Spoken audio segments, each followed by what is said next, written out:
This channel does not promote any violent, harmful, or illegal activities. All content provided by this channel is meant for an educational purpose only. Top quality और consistent performance के लिए सिर्फ silver pump नाम याद रखना। ভুতুরে ভোটারের কাটাকুটিতে কি ২৬-এর ভোটে খেলা হবে? ভূত ধরতে তৃণমূল যেভাবে পথে নেমেছে তাতে সেই বার্তাই স্পষ্ট। তৃণমূলের সমীক্ষায় কোথাও ধরা পড়ছে বাংলাদেশি ভোটার, কোথাও একই এপিক নম্বরে দুটি ভোটার কার্ড। এর জন্য বিজেপিকেই নিশানা করছে শাসক, আর বিজেপির বক্তব্য চোরের মায়ের বড় গলা। ইলেকশনে যাবার আগে যুদ্ধকালীন কাজ যেটা করতে হবে, ভোটার লিস্ট ক্লিন করতে হবে। ভোটার লিস্ট ক্লিন করতে হবে, তা নাহলে ইলেকশন যাওয়ার কোনো প্রয়োজন থাকবে না।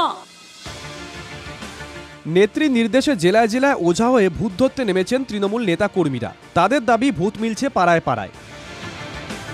ফালাকাটা পুরসভার ১ নম্বর ওয়ার্ডের সমীক্ষার কাজ করছে তৃণমূল।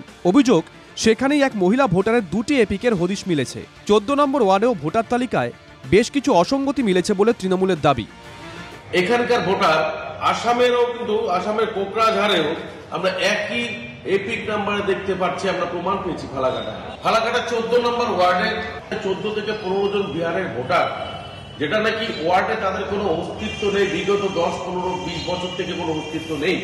যেরকম চোরেরা চোর চোর বলতে বলতে পালিয়ে যায়, ঠিক একই পদ্ধতি নিয়েছে তৃণমূল কংগ্রেস। তারা ভুয়ো ভোটার এবং বাংলাদেশি ভোটার ঢুকিয়ে বিভিন্ন জায়গায় তারা জেতার পরিকল্পনা করে। রিঙ্কু শর্মা ও অর্জুন কান্তি রায় বাংলাদেশের বাসিন্দা। দুজনেই পদবি ও নাম পাল্টে হয়ে গেছেন ভারতেরও বাসিন্দা।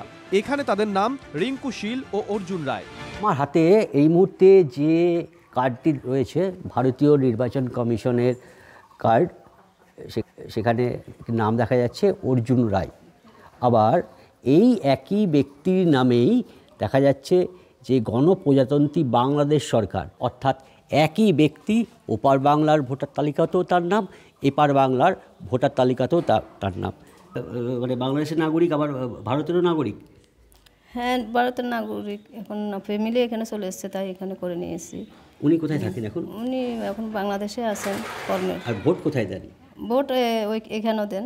আর বাংলাদেশেও দেন? বাংলাদেশে দেন কিনা আমি সঠিক বলতে পারছি না। এই ছবিটা চিনতে পারছেন? হ্যাঁ। কে? আমার দাদা। কোথায় থাকে? উনি আগে বাংলাদেশে থাকতো। এখন? এখন উনি অবৈধভাবে এখানে আসছে, এখানে আছে। এখানে কোথায় থাকে? প্রতাপনগরে থাকে ওনার ওয়াইফের সাথে। ইনি তো বাংলাদেশের ভোটার তালিকায় নাম আছে ওনার। হ্যাঁ। ওখানেও ভোট দেন? হ্যাঁ। আবার এইখানে ভোট দিছি কিনা আমি জানি না, কিন্তু নাম তো রয়েছে। হ্যাঁ। এমন ৪ জন বাংলাদেশিকে চিহ্নিত করে তাদের নাম বাদ দেওয়ার দাবি জানিয়েছে তৃণমূল। একটা শ্রেণীর চক্রটা কাজ করছে, এই চক্রটাকে ভাঙার জন্য আমরা নেমেছি। এতে অনেকজনের দুঃখ হচ্ছে, আমরা নাকি ভোটার লিস্ট থেকে নাম কেটে বাদ দিয়ে দিচ্ছি। প্রকৃত ভোটার লিস্টে নাম কেটে বাদ দেবো কেন? ওপার বাংলার হিন্দুদের এদেশের নাগরিকত্ব তার বিষয়টা বিজেপি আইনিভাবেই দেবে। অবৈধ ভোটারের যে বিষয়টা তৃণমূল আছে, এই অবৈধ ভোটারের বিষয়টা সম্পূর্ণ তৃণমূল জড়িত, আগে সিপিএম জড়িত, এরা এটা করেছে। আসানসোলের সান্যাল পরিবারের ২ সদস্যের ২টি করে ভোটার কার্ড, এপিক নম্বরও একই, নাম ঠিকানাও এক। একটি ২০১৫ সালের, অন্যটি ২০১৬ সালের। ২০১৫ সালে তাদের নামে কার্ড তৈরি হয়েছিল, জানেই না পরিবার। আমাদের কাউন্সিলর ফোন করলো আমাকে ৪-৫ দিন আগে। ফোন করার পর বললো যে আপনাদের দুটো এরকম কার্ড পড়েছে, পায়েল সান্যাল, বাসন্তী সান্যাল, দেবাশিস সান্যাল, মানে গার্জিয়ান হিসাবে। তো ভোটার কার্ড আপনাদের হারিয়েছে কিনা। তো আমি তখন তো দেখিনি ভোটার কার্ডটা ঠিক আছে কিনা। তো আমি বললাম তাহলে পাঠিয়ে দাও, দিয়ে এরকম দেখে নিই। তারপরে পাঠিয়ে দিল, দিয়ে দেখার পর দুটো কার্ড দেখার পর এরকম চেঞ্জ দেখছি, ঠিকানা একই আছে, কিন্তু একটা ১৫, একটা ১৬। তৃণমূলের দাবি ওই কার্ড নাকি সাফাই কর্মীরা কুড়িয়ে পেয়েছেন। এর নেপথ্যে বিজেপির হাত দেখছেন তৃণমূল কাউন্সিলর। পাল্টা তৃণমূলকেই দায়ী করেছে বিজেপি। ইলেকশন কিভাবে হয়, কিভাবে মানুষ যায় গেট অব্দি আর ঘুরে চলে যায়, এইরকম ঝুড়ি ঝুড়ি 10-20টা ভোটার কার্ড নিয়ে এক একটা মানুষ 20টা, 22টা, 30টা করে তৃণমূল কংগ্রেসের লুম্পেনরা ভোট দেয়। এই তো চলে আসছে, এইভাবে তো নির্বাচনকে প্রহসনে পরিণত করেছে এই সরকার। বিজেপি যদি ভাবছে যে তৃণমূল ভুয়ো ভোটারের ইয়েতে আছে, তাহলে আমি তো তৃণমূলের কাউন্সিলর, তাহলে আমি জনপ্রতিনিধি হিসাবে আমি দেখুন ওই কার্ডগুলো বাড়িতে নিজে দিয়ে এসেছি।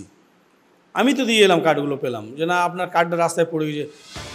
ভুতুরে বা ভুয়ো ভোটার যে ২৬-এর নির্বাচনে তৃণমূলের অন্যতম হাতিয়ার হচ্ছে ঘনিষ্ঠ মহলে তা জানিয়েছেন অভিষেক। যত দিন যাচ্ছে সেই অস্ত্রেই কি শান দিচ্ছে তৃণমূল? সুজিত রায়, কৌশিক দত্ত, চন্দ্রশেখর চট্টোপাধ্যায়ের রিপোর্ট, TV9 বাংলা।